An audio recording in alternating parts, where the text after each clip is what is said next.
Bismillahirrahmanirrahim. Assalamualaikum warahmatullahi wabarakatuh dan salam sejahtera. Saya, Cikgu Nik Nur Ahmad Rizam bin Ahmad, akan bersama-sama cikgu-cikgu dalam ruangan majalah dalam kelas terbitan Dewan Bahasa dan Pustaka. Pada kali ini, saya akan berkongsi dengan cikgu-cikgu dua buah majalah, iaitu majalah Dewan Bahasa dan majalah yang kedua, Pelita Bahasa. Baiklah cikgu-cikgu, saya yakin dan percaya cikgu-cikgu sudah pun memiliki dan membaca majalah Pelita Bahasa dan majalah Dewan Bahasa. Baik, bagi guru-guru bahasa Melayu khususnya, majalah Pelita Bahasa yang bertemakan wadah kesempurnaan bahasa amat perlu sekali dimiliki dan dibaca oleh semua guru bahasa Melayu, khususnya yang mencintai bahasa Melayu, yang ingin memantapkan tata bahasa, yang ingin menguasai bahasa Melayu secara komprehensif. Amat wajar sekali memiliki majalah Dewan Bahasa dan juga Pelita Bahasa ini. Baiklah, dalam majalah Pelita Bahasa, antara kandungan bulanan termasuklah endah bahasa, kosakata, cemerlang bahasa, soal jawab bahasa, dunia bahasa, bucu kata, cemerlang pelajar, pengajaran bahasa, peribahasa. Selain itu, terdapat juga ruangan arkib bahasa, sari bahasa, mat bahasa, terampil bahasa, istilah semasa, sastra dalam bahasa, cerpen, bijak bahasa dan simfoni bahasa. Baiklah, marilah kita telusuri kandungan majalah Pelita Bahasa ini satu persatu. Baiklah cikgu-cikgu, lazimnya setiap majalah akan menyiarkan ruangan bingkisan editor. Dalam majalah Pelita Bahasa, editornya ialah Puan Suria Janib. Guru-guru sewajarnya memiliki dan membaca majalah Pelita Bahasa dan mengikuti baik-baik kata yang disiarkan dalam majalah Pelita Bahasa. Pada bulan Jun 2020, Puan Suria Janib memaparkan tajuk Suburkan Kasih Sayang dalam bingkisan editornya. Dalam ruangan bingkisan editor, Puan Suria Janib selaku editor telah menyiarkan penulisannya yang bertajuk Suburkan Kasih Sayang. Sebagaimana kita sedia maklum, sifat kasih sayang wajar kita miliki, kita amalkan dan kita terapkan dalam diri kita sendiri dan juga keluarga, dan tidak dilupakan untuk murid-murid kita yang tercinta. Cikgu-cikgu yang dikasihi, dalam ruangan komentar kelolaan Amirah Syazwani Badrul Syam, beliau telah berkongsi ilmu tentang perkataan baharu muncul semasa Perintah Kawalan Pergerakan PKP. Sebagai contohnya, antara perkataan yang dikongsi oleh beliau termasuklah penjarakan sosial, yang bermaksud amalan memelihara jarak fizikal atau hubungan langsung dengan orang atau objek di tempat awam semasa wabak sesuatu penyakit berjangkit untuk meminimumkan pendedahan dan mengurangkan penularan jangkitan. Perkataan kedua yang dikongsi oleh beliau ialah norma baharu, iaitu peraturan baharu. Yang ketiga, perhimpunan ramai, yang bermaksud sesi perjumpaan atau pertemuan yang dihadiri lebih daripada 100 orang dalam sesuatu tempat atau acara secara serentak. Seterusnya, perkataan keempat yang dikongsi oleh beliau ialah pandemik, yang bermaksud wabak penyakit yang tersebar luas dan melibatkan banyak negara atau benua. Perkataan seterusnya, perintah kawalan pergerakan, yang bermaksud perintah kerajaan untuk mengawal pergerakan orang ramai dalam usaha untuk menghentikan penularan jangkitan penyakit. Bagi perkataan pensanitasi tangan pula bermaksud bahan yang berupa cecair atau gel yang digunakan untuk membersihkan bahan pencemaran seperti kuman, iaitu bakteria, virus, kulat dan sebagainya yang boleh menyebabkan penyakit. Baiklah, cikgu-cikgu yang dirahmati Ilahi, dalam ruangan sari bahasa pada bulan Jun 2020, ruangan sari bahasa dalam majalah Berita Bahasa menyiarkan yang muda disayangi dan yang tua dihormati. Ruangan ini amat sesuai dan baik sekali untuk kita berkongsi dengan murid-murid dalam kelas, terutamanya dalam subjek bahasa Melayu, yang boleh kita gunakan ketika sesi pengajaran dan pembelajaran bahasa Melayu yang memerlukan murid mencari perkataan-perkataan baharu dalam sesuatu karya atau rencana. Sebagai contohnya, antara perkataan yang boleh dicari ataupun dipelajari oleh murid-murid melalui ruangan sari bahasa termasuklah kaum kerabat, bersilih ganti, menyedapkan pendengar, bersungguh-sungguh pulang,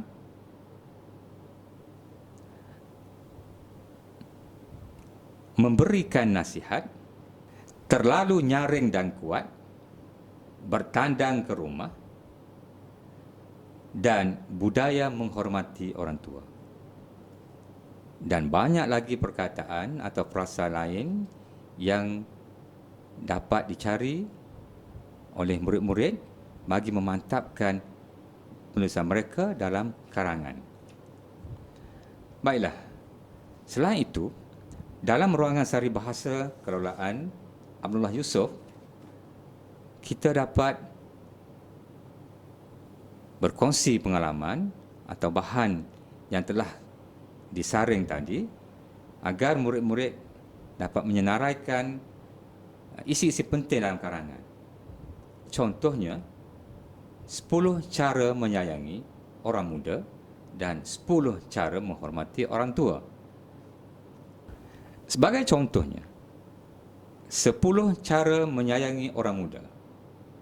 Pertama, menunjukkan contoh yang baik, memberikan nasihat yang terbaik, memberikan bimbingan sewajarnya, elakkan menggunakan perkataan yang kasar dan kesat apabila membuat perteguran, memberikan pengiktirafan terhadap kerja yang dibuat, dan mengundang anak muda ke rumah untuk berbincang, bercakap dan makan-makan.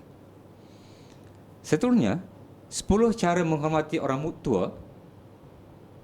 Pertama, menggunakan panggilan, sapaan atau gelaran sesuai. Yang kedua, bercakap dengan nada yang sesuai. Mencelah percakapan pada masa yang sesuai. Berjalan di belakang atau di sisi, bukan di hadapan orang tua. Dan semasa di meja makan, tunggu yang tua mulakan dahulu. Impaknya, kemahiran bergaul dan berinteraksi secara bersemuka perlu kita dedahkan kepada murid-murid agar mereka menjadi insan yang berketampilan dan bersasiah terpuji. Baik. Baiklah guru-guru yang dihormati. Seterusnya, dalam majalah Dewan Pelajar, Kak. Baiklah, guru-guru yang dihormati. Dalam majalah Pelita Bahasa juga, Ruangan Endah Bahasa, kelolaan G. Manimaran, amat sesuai sekali kita baca dan kita kongsi dengan murid-murid di sekolah. Sebagai contohnya, kesantunan gaya bahasa pemimpin, iaitu daripada Ketua Pengarah Kesihatan Datuk Dr. Nur Hisham Abdullah. Baiklah, cikgu-cikgu yang dihormati sekalian, dalam Ruangan Endah Bahasa dalam majalah Pelita Bahasa, G. Manimaran telah berkongsi idea dan pengalaman beliau melalui penulisan kesantunan gaya bahasa pemimpin. Sebagai contohnya, Perdana Menteri Malaysia yang amat berhormat Tan Sri Muhyiddin Yassin menggunakan bahasa yang mudah difahami oleh rakyat apabila mengumumkan keputusan kerajaan bagi menguatkuasakan Perintah Kawalan Pergerakan PKP mulai 18 Mac 2020. Tidak perlu keluar ke mana-mana. Dengan cara ini, anda terhindar daripada jangkitan COVID-19. Tujuan Perintah Kawalan Pergerakan ialah supaya anda duduk di rumah. Beliau juga menggunakan perkataan yang mudah difahami oleh rakyat jelata. Selain itu, beliau turut menggunakan analogi penjual pisang goreng bernama Makcik Kia bagi memperjelaskan manfaat pakej rangsangan ekonomi prihatin rakyat 2020. Cikgu-cikgu yang dihormati, sewajarnya lah kita berkongsi dengan murid-murid Ruangan Endah Bahasa ini agar murid kita sentiasa berbahasa dengan indah dan tahu akan adab berbicara dengan orang yang lebih tua. Seterusnya, dalam Ruangan Kosakata Kelolaan S. Nathan, guru-guru dapat berkongsi dengan murid-murid tentang pelbagai kosakata yang ditemukan sama ada dalam majalah atau dalam akhbar harian. Cikgu-cikgu yang dikasihi sekalian, dalam ruangan cemerlang pelajar, cikgu-cikgu dapat berkongsi dengan murid-murid tentang teknik penutupan karangan yang beremotif. Kata seorang guru pakar dalam penulisan karangan iaitu, penutup karangan ialah persembahan yang paling penting dan puncak penulisan yang perlu diberikan perhatian yang paling konsisten. Sehubungan itu, sewajarnya lah guru-guru berkongsi dengan murid-murid tentang teknik penutupan karangan yang beremotif bagi memantapkan penulisan karangan mereka, terutamanya bagi murid-murid yang akan menghadapi peperiksaan Sijil Pelajaran Malaysia. Seterusnya, untuk memantapkan penulisan karangan, guru-guru bolehlah menggunakan contoh penutupan karangan. Antaranya,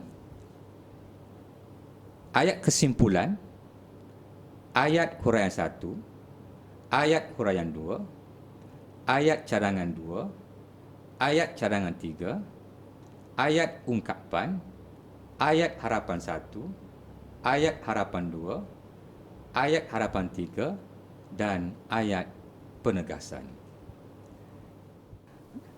Secara tuntasnya, penulisan ialah suatu bidang yang perlu diiringi disiplin yang tekal dan usaha yang berterusan.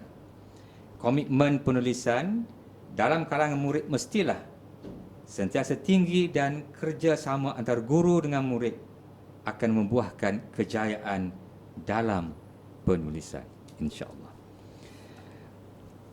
Baiklah, cikgu-cikgu yang dimuliakan, Seterusnya, dalam ruangan pengajaran bahasa, iaitu kelolaan Muhammad Ishaq Abdul Rahman, beliau menekankan pendekatan kontekstual, iaitu manfaat untuk dunia pekerjaan.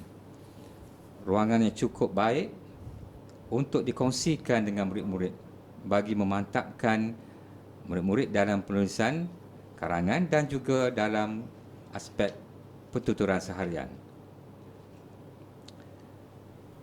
Pendekatan konseptual dianggap rasional kerana mengaitkan pengetahuan sedia ada dengan amali untuk membangkitkan minat dan mengembangkan bakat murid. Selain itu, murid-murid perlu didedahkan dan diingatkan bahawa pembelajaran membaca buku dan mendengar ceramah merupakan satu aktiviti untuk mencari maklumat. Tidak dilupakan dalam majalah berita bahasa, ruangan peribahasa yang cukup baik diamalkan oleh setiap murid. Contohnya, adat teluk timbunan kapar yang bermaksud orang yang berpangkat atau berpengaruh lazimnya menjadi tumpuan orang untuk mengadukan halnya. Ayat contoh, sejak menjadi wakil rakyat, Dr. Mazni dilihat seperti adat teluk timbunan kapar kerana penduduk kampung sering meminta pandangan beliau untuk menyelesaikan masalah yang dihadapi oleh mereka. Pantunnya, sepagi berkebun terasa lapar, makan sebiji buah tarap. Adat teluk timbunan kapar, adat lurah timbunan sarap. Baiklah, cikgu-cikgu yang dimuliakan, terdapat juga ruangan terampil bahasa kelolaan Muhammad Januri Ayub. Dalam ruangan terampil bahasa, tulisan memaknakan ujaran, bukan sekadar kata, sungguh baik sekali untuk dikongsikan dengan murid-murid. Dalam komunikasi lisan, penelitian antara penutur dengan pendengar ialah bunyi bahasa yang diujarkan. Setiap butir sebutan bunyi konsonan, vokal atau diftong yang membentuk suku kata, perkataan, frasa dan seterusnya ayat diteliti untuk mewujudkan wacana yang saling berhubungan. Dalam bahasa Melayu, tekanan berlaku pada bunyi vokal dan bunyi tersebut diujarkan dengan lantang. Tekanan dalam ujaran berbahasa Melayu tidak membezakan maksud perkataan, namun tekanan itu sendiri tetap bermakna. Cikgu-cikgu yang dimuliakan, dalam ruangan sastra dalam bahasa kelolaan Samad Buang, beliau menekankan ataupun membincangkan kaedah lajur komsas novel sejamak bakti. Kajian novel peringkat menengah rendah, khususnya tingkatan 1, 2 dan 3, tidak terlepas daripada membincangkan beberapa aspek komsas yang penting termasuk aspek latar, iaitu masa, tempat dan masyarakat. Watak dan perwatakan, khususnya watak utama dan watak sampingan. Nilai dan pengajaran, persoalan dan sinopsis atau intipati ringkas peristiwa penting yang terdapat dalam novel yang dipilih mengikut zon yang ditetapkan. Oleh itu, murid-murid dikehendaki membaca novel mengikut bab sambil melengkapkan lajur komsas mengikut bab yang terdapat dalam jadual sebagaimana yang tertera dalam ruangan sastra dalam bahasa. Sewajarnya lah guru-guru berkongsi dengan murid-murid tentang contoh lajur komsas untuk memantapkan murid-murid tak kala mereka menjawab soalan komsas nanti. Baiklah, cikgu-cikgu, seterusnya saya akan berkongsi dengan cikgu-cikgu berkaitan dengan majalah dalam kelas, iaitu majalah Dewan Bahasa.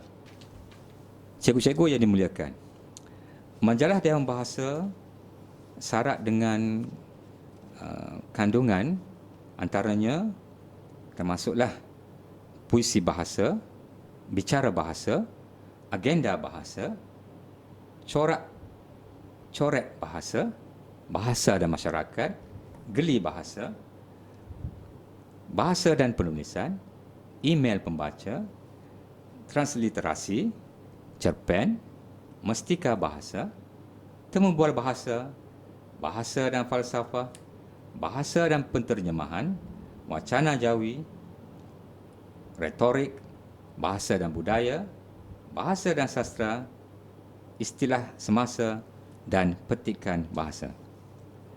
Baiklah, cikgu-cikgu yang muliakan, dalam ruangan agenda bahasa pada bulan Jun 2020 memaparkan penulisan Dr. Awan Sarian, iaitu Dewan Bahasa dan Pustaka Sangga Peradaban Negara.